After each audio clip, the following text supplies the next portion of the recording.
ito ay rated SPG. Striktong patnubay at gabay ng magulang ang kailangan. Maaaring may masiselang tema, lengguwahe, karahasan, sexual, horror o droga na hindi angkop sa mga bata.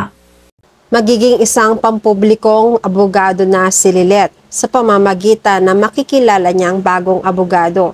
Mas magiging magaling si Lilet ngayon. Abangan natin sa Lilet Matias, Attorney at Law.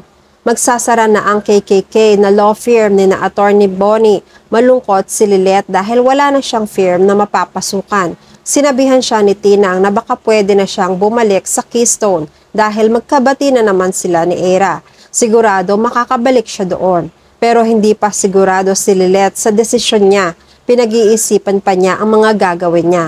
Isang araw sa pagdalaw ni Lilet sa korte, nakabangga niya ang dating kakilala. Nag-flashback lahat ng mga masasamang ginawa sa kanya ng babae. Sumulpot na ang bagong kaaway ni Lilet.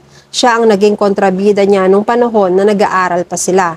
Ang babaeng kaklase nila noon ni Kurt sa law school, si Attorney Melissa. Sa pagkikita nilang yon, sinabi ni Melissa na nagsisisi na siya sa mga nagawa niyang kasalanan kay Lilet. Matagal na sana niyang gustong kausapin si Lilet, pero mabuti na lang at nagkita sila. Isa na siyang public attorney ngayon. Malaki ang pinagbago ng ugali niya dahil sa mga kasong nahawakan niya. Dahil kaso ito ng mga taong mahihirap at kapos sa karangyaan na walang pambayad sa abogado. Sinabi niya kay Lilet na may hearing siya ngayon. Kaso ito ng mga illegal settlers na inapin ng gobyerno tungkol sa lupang kinatatayuan nila. Naging interesado si Lilet sa kaso. Gusto niyang panoorin. Pumayag naman si Melissa. Nung nagsimula na ang hearing, maraming naintindihan si Lilet. Pakiramdam niya, ito na ang tadhana niya na dinala sa kanya.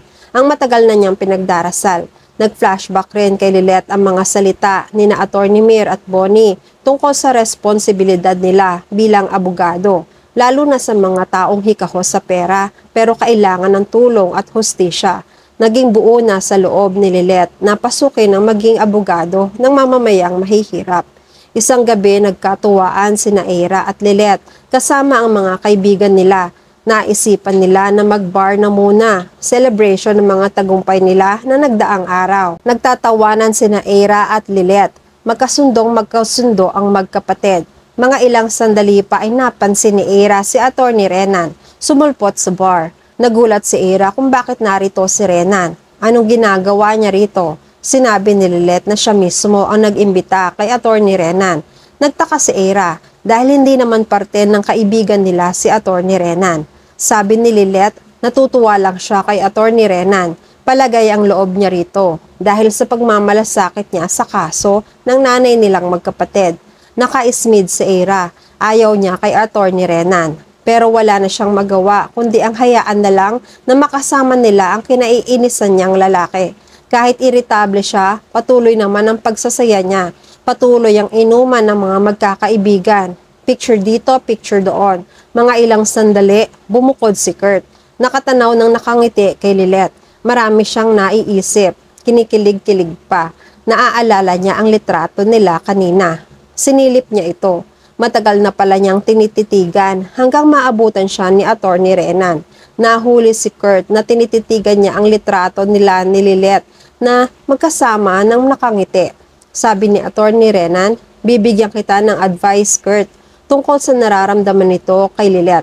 Nagulat si Kurt. Sinabi niya na mahalaga si Lilet sa kanya dahil malalim na ang pagkakaibigan nila ni Lilet. Alam ni Attorney Renan na hindi lang kaibigan ang nararamdaman ni Kurt para kay Lilet.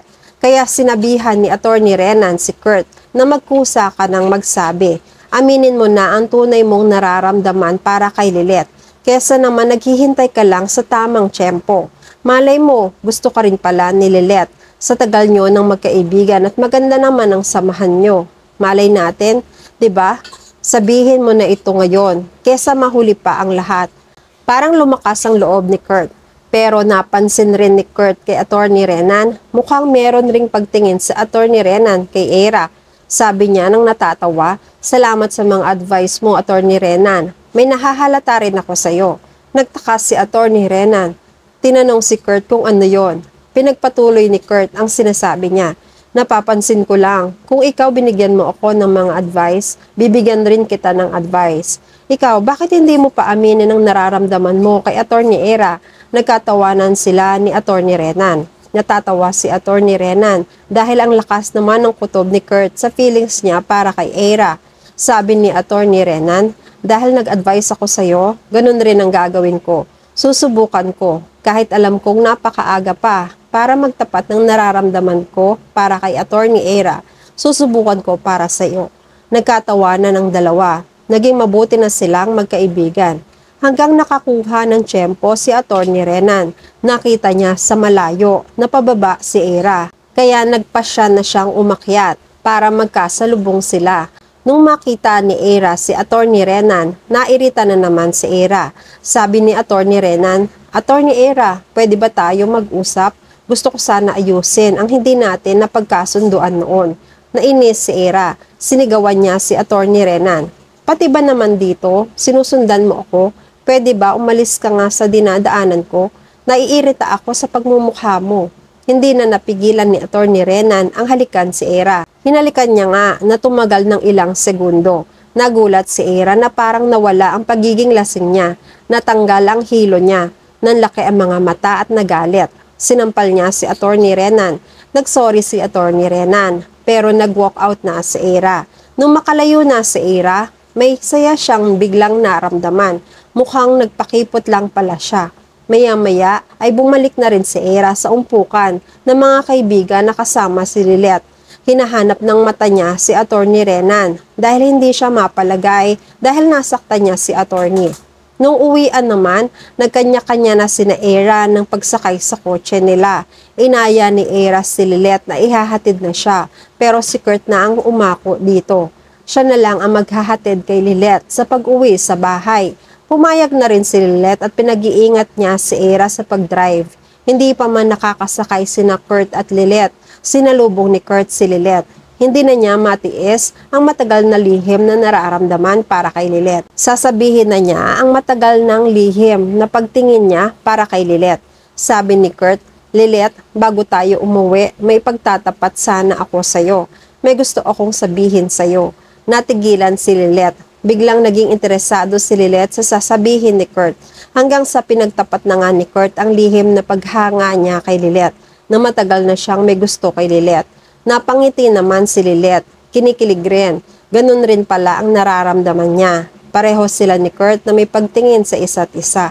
Nagyakapan sila na mukhang may usapan na silang parehas nasa nararamdaman nila. Pareho silang masayang-masaya sa gabing yun. Umuwi at natulog si Lilet na may ngiti sa mga labi. Ganun rin si Kurt. Samantala, dinalaw ni Lilet si Ella sa kulungan. Nag-aalala si Lilet dahil wala pa siyang firm na mapapasukan. Pero handa siyang maging abogado ni Lilet. Pero sinabi ni Ella na wag nang mag-alala si Lilet dahil gugulong na ulit ang kaso niya sa tulong ng bago niyang abogado na mula sa PAO o Public Attorney's Office. Pinakilala ni Ella si Lilet. Ito na marahil ang magiging umpisa ni Lilet na magtrabaho bilang pampublikong abogado sa tulong ng bagong attorney na makikilala niya. At yan ang mga pakakaabangan natin sa Lilet Matias, Attorney at Law. Please like this video and please subscribe to my channel. At magkita-kita po muli tayo sa mga susunod pang episodes.